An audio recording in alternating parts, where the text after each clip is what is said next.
Hello everyone. आज की ये वीडियो काफ़ी ज़्यादा इंटरेस्टिंग होने वाली है क्योंकि आज हम देखने वाले हैं कि ऐसे वो कौन कौन से रूल्स हैं जिनके तहत आप जॉब पर रहकर भी हायर एजुकेशन कर सकते हैं।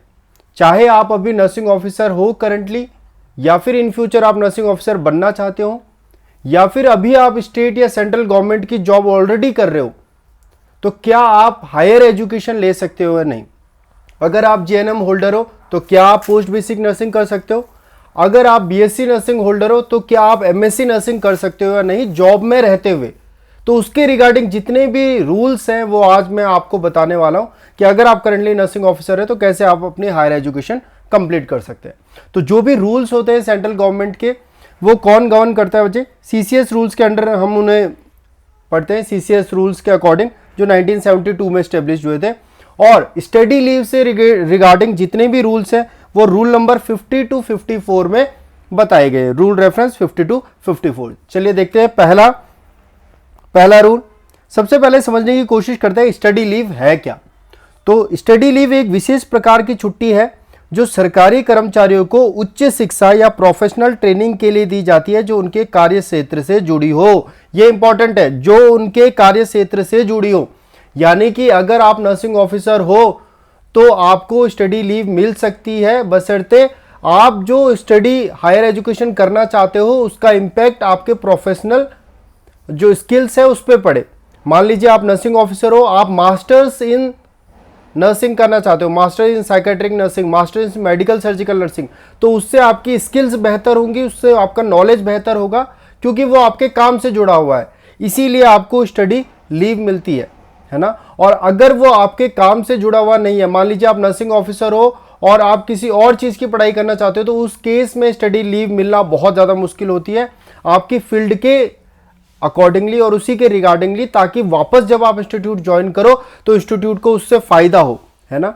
उसी कंडीशन में आपको स्टडी लीव दी जाती है। तो वो आपके कार्य क्षेत्र से जुड़ा होना चाहिए। जैसे मान लीजिए आप साइकेट्रिक वार्ड में ड्यूटी करते हो किसी भी एम्स में, तो आप अप्लाई करते हो कि मुझे मास्टर्स इन साइकेट्रिक नर्सिंग करनी है, तो इंस्टीट्यूट उस कंडीशन में आपको अलाउ कर सकता है क्योंकि इससे आपकी स्किल, इससे आपका नॉलेज उस फील्ड में बेहतर हो रहा है।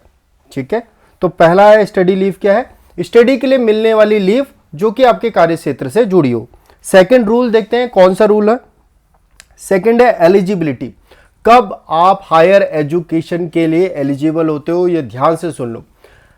मिनिमम आपकी 5 साल की कंटिन्यूअस सर्विस हो जानी चाहिए। यानी कि आपको जॉब करते हुए, चाहे स्टेट गवर्नमेंट में हो, चाहे सेंट्रल गवर्नमेंट में हो, चाहे एम्स में हो, आपको एटलीस्ट 5 साल की अवधि पूरी होनी चाहिए, 5 साल की आपकी सर्विस पूरी हो जानी चाहिए। उसके बाद ही आपको पेड लीव मिलती है, paid study leave. Paid study leave बोले तो बच्चे, यानी कि आप 2 साल मास्टर्स करने के लिए जाओगे, उसमें आपको जो इंस्टीट्यूट है वो पूरा पे करेगा सैलरी। ठीक है, बस कुछ डिडक्शंस करता है, वो आने वाली स्लाइड में मैं बताऊंगा कौन कौन से डिडक्शन एम्स करेगा। अगर आप अनपेड लीव लेना चाहते हो तो उसका एक रूल है कि आप 3 साल के बाद मास्टर्स करने के लिए अप्लाई कर सकते हो एम्स में, लेकिन उस समय पर जो आपको लीव मिलेगी वो अनपेड होगी। यानी आप 2 साल तक बिना सैलरी के एमएससी करने के लिए जा सकते हो 3 साल के बाद। लेकिन अगर आपको पेड लीव चाहिए तो आपको 5 साल सर्विस करनी पड़ेगी और उसके बाद आपको पेड लीव में भेजा जाएगा, तो कम से कम 5 वर्ष। Next, purpose of study leave. Study leave का पर्पस क्या होता है? स्टडी लीव का उद्देश्य ऐसा कोर्स या ट्रेनिंग कराना जो सीधे उनके काम से जुड़ा हो। ये मैं ऑलरेडी आपको समझा चुका हूं। अगर आप साइकेट्रिक वार्ड में हो तो मास्टर्स इन साइकेट्रिक नर्सिंग कर दीजिए ताकि आपकी स्किल और नॉलेज बढ़े। नेक्स्ट देखते हैं अप्रूवल अथॉरिटी। यानी कि जो भी उस इंस्टीट्यूट की अप्रूवल अथॉरिटी है, आपको उनसे परमिशन लेना जरूरी है। अगर आप मास्टर्स करना चाहते हैं तो आप सबसे पहले एम्स में क्या क्रम होता है वो मैं आपको बता देता हूं। आप सबसे पहले सीएनओ से परमिशन लेते हैं, सीएनओ के बाद आप एडमिनिस्ट्रेटिव ऑफिसर के पास जाते हैं, उसके बाद आप सीनियर एडमिनिस्ट्रेटिव ऑफिसर के पास जाते हैं, ऐसे हो senior administrative officer. Senior administrative officer के बाद आप परमिशन लेते हो डीडीए से, और लास्ट में आप परमिशन लेते हो डायरेक्टर से। तो एम्स में इस तरीके से चलता है। जब ये सारी अप्रूवल अथॉरिटी आपको अप्रूव कर दें, आपकी लीव अप्रूव कर दें, तब जाकर आपको मिलती है स्टडी लीव। तब जाकर स्टडी लीव मिलती है ना। और अगर आप अप्लाई करते हैं लेकिन अप्रूवल अथॉरिटी मना कर देती है तो उस कंडीशन में ये आपका राइट नहीं है कि आप लीव के लिए क्लेम करो। अगर वो मना कर देते हैं तो आपको एक्सेप्ट करना पड़ेगा, ठीक है, बशर्ते वो वैलिड रीजन आपको मना करने का दे। चलिए आगे बढ़ते हैं। अप्रूवल अथॉरिटी आपने देख लिया किस तरीके से एम्स में होती है। नेक्स्ट है when study leave can not be granted. कौन कौन सी कंडीशंस हैं जब स्टडी लीव आपको नहीं दी जा सकती। पहला, for foreign studies if facilities are available in India. ऐसा कोई कोर्स जो इंडिया में अवेलेबल है और आप विदेश से पढ़ना चाहते हो तो उसके लिए आपको स्टडी लीव नहीं मिलेगी, ठीक है। तो अगर वो फैसिलिटीज इंडिया में अवेलेबल है तो आप बाहर से कोर्स नहीं कर सकते। Second, if the employ will retire within 3 year of returning from the study leave. अगर आपकी रिटायरमेंट को सिर्फ 3 या 4 साल बचे हुए और वापस आने के बाद, ज्वाइन करने के बाद आप 3 साल के अंदर रिटायर हो जाओगे तो उस कंडीशन में भी आपको स्टडी लीव नहीं मिलती है। क्यों? क्योंकि स्टडी लीव के आने के बाद कम से कम आपको 3 साल की सर्विस उस इंस्टीट्यूट में देना होता है। Next, if frequent study leave causes staff shortage और डिसरप्ट वर्क। अगर बार बार छुट्टी लेने की वजह से स्टाफ की शॉर्टेज हो रही है, बहुत ज्यादा लोगों ने अप्लाई किया हुआ है, या फिर वो आपके काम को प्रभावित कर रहा है, जो आप काम इंस्टीट्यूट में करते हो उसको प्रभावित कर रहा है, तो उस कंडीशन में भी आपको स्टडी लीव नहीं दी जाएगी, ठीक है। नेक्स्ट हम देखने की कोशिश करते हैं। नेक्स्ट है ड्यूरेशन ऑफ स्टडी लीव। कितने समय के लिए आपको स्टडी लीव मिलती है? तो स्टडी लीव हमेशा मैक्सिमम 2 साल के लिए मिल सकती है आपको। मैक्सिमम 2 साल के लिए आपको स्टडी लीव मिलती है ड्यूरिंग एंटायर सर्विस। पूरी सर्विस के दौरान आप 2 साल की छुट्टी ले सकते हो हायर एजुकेशन के लिए। It can be taken at one stretch or in different spells. यानी कि ये एक साथ भी ली जा सकती है 2 साल की छुट्टी, या फिर आप इनको टुकड़ों में भी ले सकते हो कि आपने 6 महीने अभी ले लिया या 1 साल अभी ले लिया और 1 साल बाद में ले लिया। पूरी सर्विस के दौरान एक बार मिलने से क्या मतलब है? अगर आप जीएनएम होल्डर हो तो आप पोस्ट बेसिक कर सकते हो, लेकिन फिर मास्टर्स के लिए आपको इन सर्विस एजुकेशन नहीं मिलेगी। तो उस कंडीशन में विकल्प होता है कि आप जीएनएम के बाद पोस्ट बेसिक कर लो, लेकिन पोस्ट बीएससी आप इग्नू से कर लो तो वो नॉन अटेंडिंग हो जाता है, ठीक है। तो नॉन अटेंडिंग अगर आपने पोस्ट बेसिक कर लिया तो उसके बाद एमएससी आप रेगुलरली 2 साल की अटेंडिंग स्टडी लीव से कर सकते हो, ठीक है। इग्नू से जब आप पोस्ट बेसिक करोगे तो आप जॉब करोगे, साथ साथ में आप पोस्ट बेसिक भी करोगे, ठीक है। तो ये एक आइडिया है, इस तरीके से आप मास्टर्स तक कर सकते हो अगर आप जीएनएम होल्डर के बाद नर्सिंग ऑफिसर हो तो मैक्सिमम 2 साल की आपको छुट्टी मिलेगी और पूरी सर्विस में एक बार मिलेगी। नेक्स्ट अगर हम देखें कॉम्बिनेशन विद अदर लीव्स। क्या आप स्टडी लीव को दूसरी लीव्स के साथ जोड़ सकते हो? तो इसका आंसर है हाँ, आप स्टडी लीव को दूसरी लीव्स के साथ जोड़ सकते हो। बशर्त इतनी है कि मान लीजिए आपको 24 महीने की छुट्टी मिल रही है 2 साल की, आप इसको किसी के साथ भी जोड़ सकते हो। Earned leave, half way leave, है ना, EL, HPL, किसी के साथ भी आप इसको ऐड कर सकते हो। बस ऐड करने के बाद भी आप मैक्सिमम 4 महीना ऐड कर सकते हो, यानी कि 28 महीने की मैक्सिमम छुट्टी आपको मिल सकती है। 28 महीने से ज्यादा, 28 मंथ से ज्यादा आप इंस्टीट्यूट से लीव पे नहीं रह सकते, है ना। तो वैसे तो इंस्टीट्यूट 2 साल का दे रहा है, लेकिन अगर आपका कोर्स कंप्लीट नहीं हुआ है तो आप 4 महीने की और छुट्टी ले सकते हो, जो आप खुद से ले सकते हो। EL, HPL जो भी आपको लेनी है वो उसके साथ कंबाइन हो जाएगी और मैक्सिमम 28 मंथ्स की ही आपको लीव मिल सकती है। चलिए नेक्स्ट देखते हैं लीव अकाउंट। क्या ये जो 2 साल की लीव मिल रही है ये आपके लीव अकाउंट से कटेगी? नहीं, जो आपका लीव अकाउंट है उससे ये लीव नहीं कटेगी। ये एक अलग से लीव होती है, स्पेशल कैटेगरी ऑफ लीव है जो सिर्फ एजुकेशन के लिए दी जाती है। नेक्स्ट है कोर्स कंप्लीशन। अगर कोर्स जल्दी खत्म हो जाए तो कर्मचारी को तुरंत ड्यूटी ज्वाइन करनी होगी। अगर आपका कोर्स 2 साल का था लेकिन उससे पहले खत्म हो गया है, 18 महीने में खत्म हो गया है, तो आपको जॉब ज्वाइन करनी है। अगर कोर्स लंबा चले तो अतिरिक्त समय को ऑर्डिनरी लीव माना जाएगा। अगर आपका कोर्स 2 साल से ज्यादा चल जाता है तो उसे ऑर्डिनरी लीव माना जाएगा, लेकिन वो कब माना जाएगा? जब कंपिटेंट अथॉरिटी इसकी परमिशन दे, ठीक है। नेक्स्ट देखते हैं। Next is bond requirement. जब भी आप एमएससी के लिए जाओगे, कर्मचारी को एक बॉन्ड साइन करना होता है जिसमें वो यह वादा करता है कि पढ़ाई के बाद कुछ वर्षों तक वह सरकारी सेवा करेगा। यानी मान लीजिए फॉर एन एग्जांपल आप एम्स से जा रहे हो मास्टर्स करने के लिए, तो मास्टर्स करने के समय पर जाते समय आपको एक बॉन्ड फिल करके देना होता है कि वापस आने के बाद 3 साल तक मैं इसी इंस्टीट्यूट में काम करूंगा। ठीक है, और दूसरा, एक तो 3 साल तक मैं इसी इंस्टीट्यूट में काम करूंगा, ये बॉन्ड साइन होता है, और दूसरा 10 लाख रुपए का, एम्स में तो 10 लाख का बॉन्ड साइन होता है कि अगर मैं 3 सालों के अंदर इंस्टीट्यूट को रिजाइन करके गया तो मुझे 10 लाख रुपए जमा कराने पड़ेंगे। ठीक है, तो ये 2 रूल्स होते हैं, ये भी आप समझ लीजिए। नेक्स्ट, बॉन्ड समझने के बाद स्टडी लीव आउटसाइड इंडिया। अगर आप भारत के बाहर विदेश से कोई हायर एजुकेशन लेना चाहते हैं, यदि स्टडी लीव विदेश में पढ़ाई के लिए, तो पहले फाइनेंस मिनिस्ट्री से फॉरेन एक्सचेंज अप्रूवल लेना अनिवार्य है। अगर आप बाहर जाना चाहते हैं तो फाइनेंस मिनिस्टर से फॉरेन एक्सचेंज अप्रूवल लेना नेसेसरी है आपको। ठीक है, नेक्स्ट, लीव सैलरी। लीव के दौरान आपको सैलरी क्या मिलेगी?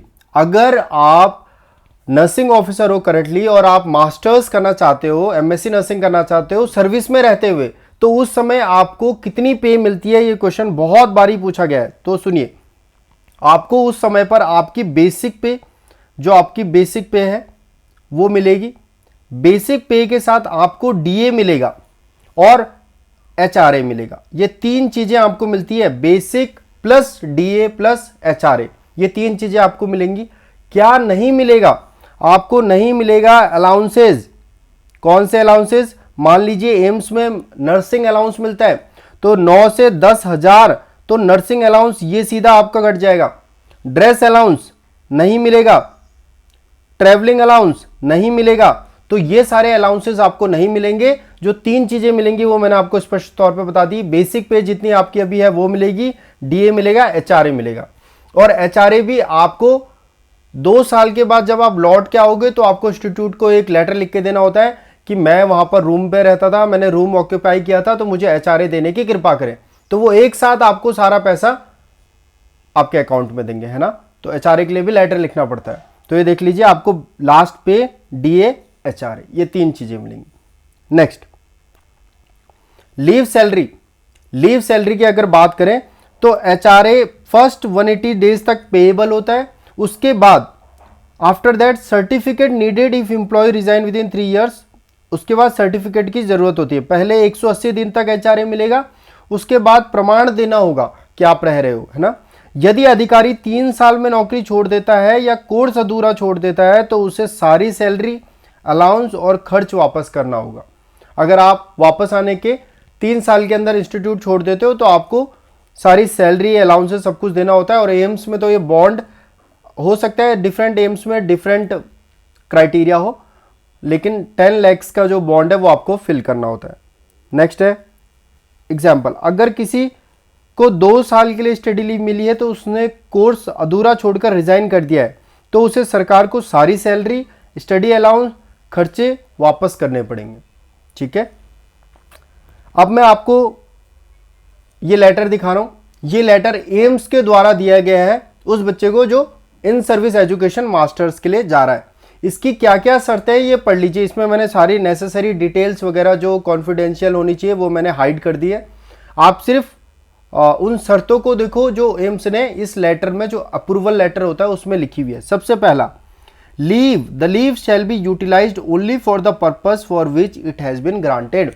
लीव सिर्फ उसी कार्य के लिए यूज करी जाए जिसके लिए वो दी गई है, जो कि पढ़ने के लिए, हायर एजुकेशन करने के लिए। Second, his service will be treated as leave for 2 years. उसकी जो सर्विस है उसको 2 साल के लिए लीव पर माना जाएगा। Third, he will not be entitled for any promotion or higher pay on account of acquiring higher educational qualification due to abroad courses। यानी कि अगर आप एमएससी करने के लिए चले गए और उस दौरान आपके बैच का प्रमोशन हो जाता है तो आपका प्रमोशन नहीं होगा। जब आप वापस ज्वाइन करोगे उस समय पर आपको प्रमोशन दिया जाएगा। Fourth, he will execute a bond of sum of rupees 10 lakh. यानी कि अगर आप वापस आने के 3 साल के अंदर छोड़ते हो तो आपको 10 लाख रुपए का बॉन्ड भर के एम्स को 10 लाख रुपए देने पड़ेंगे। Next, no substitute will be provided for the above mentioned period. आपकी जगह इंस्टीट्यूट किसी भी दूसरे व्यक्ति को नहीं रखेगा, आपको निकाला नहीं जाएगा, आपका सब्सटीट्यूट नहीं रखेगा। Next, the resignation will not be accepted during the period of study leave. Study leave के दौरान आप इंस्टीट्यूट में रेजिग्नेशन नहीं दे सकते, इंस्टीट्यूट रेजिग्नेशन को एक्सेप्ट नहीं करेगा। आप तो दे सकते हो, लेकिन इंस्टीट्यूट ने साफ तौर पे यहां पर कहा हुआ है कि हम एक्सेप्ट नहीं करेंगे। Next, no financial commitment would devolve on the part of institute for this period. यानी कि जिस भी कॉलेज में आप पढ़ने के लिए जा रहे हो वहां आपकी जो भी फीस है, जो भी खर्चा आ रहा है, वो एम्स या वो इंस्टीट्यूट ग्रहण नहीं करेगा।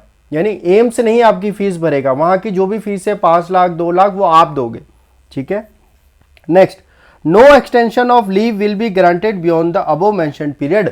ऊपर दी गई अवधि के बाद आपको कोई भी एक्स्ट्रा छुट्टी नहीं मिलेगी, और अवधि है 2 साल की। He shall resume his duty as soon as the course is over। जितने जल्दी आपका कोर्स ओवर हो जाए उतने जल्दी आपको इंस्टीट्यूट को वापस ज्वाइन करना है।